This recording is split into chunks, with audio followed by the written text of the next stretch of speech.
to another Coaster Cheetah video, and in this video I'm going to be naming some of the best 1-2 punches for roller coasters at different parks.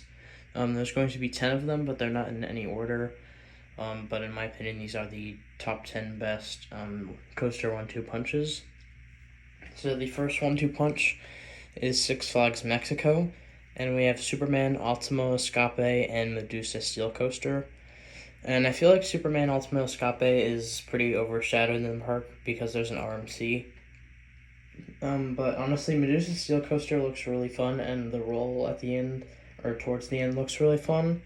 But I feel like it's kind of a lower to mid-tier, or not lower, but mid-tier RMC, even though it's not bad because I don't think there's any bad RMC that I can think of.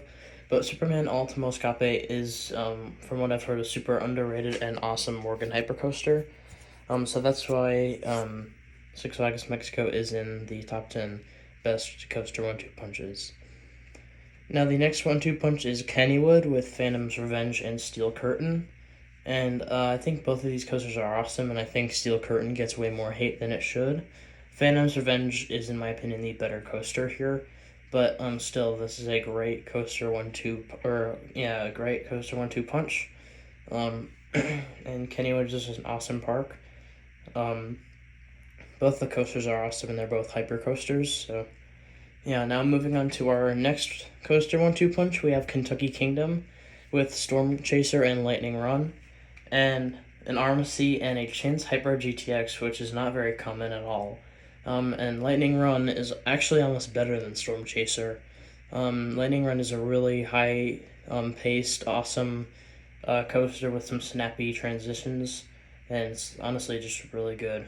And I wish there were more Chance Hyper GTXs around the world in different parks. So now for the first and only international park on this list is Walibi Belgium with Goliath and Untamed. Untamed looks to just be an incredible RMC, one of the best in the world, and with some great elements, great pacing, great airtime, and Goliath looks like an awesome intimate mega coaster with the awesome hills at the end and the Stangle Dive, which is huge, and just great airtime, 2 airtime-filled coasters, built by 2 of the best manufacturers in the world. Now for the next 1-2 punch, we have Six Flags Over Georgia with Goliath and Twisted Cyclone. So Twisted Cyclone is, I think, the smallest RMC iBox hybrid coaster, but it definitely packs a punch in that shorter, smaller layout. Even though the stats aren't very impressive, it's still an awesome coaster. And Goliath is one of the best B&M hypers with, in my opinion, probably the best layout of any B&M hyper. So now for our next 1-2 punch, we have Six Flags Magic Mountain with X2 and Twisted Colossus.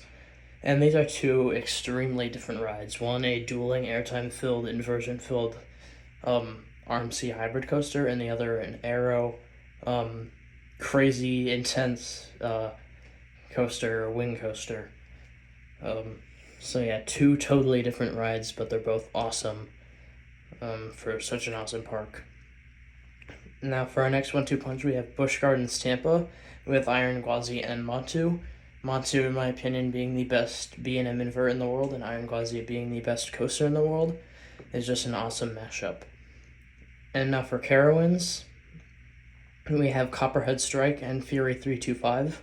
Both, again, very different coasters. One extremely tall, one pretty short. One a multi-launch coaster, and one a Giga Coaster, a B&M Giga Coaster, the tallest chain-lifted Giga Coaster in the world.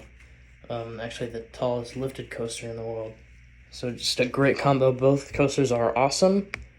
And Copperhead Strike for such a small size is definitely great. Now for the next 1-2 punch, we have Cedar Point with Maverick and Steel Vengeance. Maverick, an awesome, intense, snappy, intimate multi-launch, and Steel Vengeance, a incredible RMC hybrid coaster, which is probably the best or the second best coaster in the world, and yeah, definitely deserving to be in this list. And now for the next and final 1-2 punch, we have King's Dominion with Twisted Timbers and Intimidator 305. And I actually think this is one of the best 1-2 punches on this entire list, because an awesome, amazing, smaller hybrid coaster, and then an intimate, ultra-intense Giga coaster. Obviously, it probably wouldn't even be on this list if a GP was making it, because the GP absolutely do not like I-305. It's way too intense for them. But yeah, that is my list of my top 10 favorite 1-2 punches in parks. And if you enjoyed, please like the video and subscribe to my channel. And I hope to see you in the next video. Goodbye.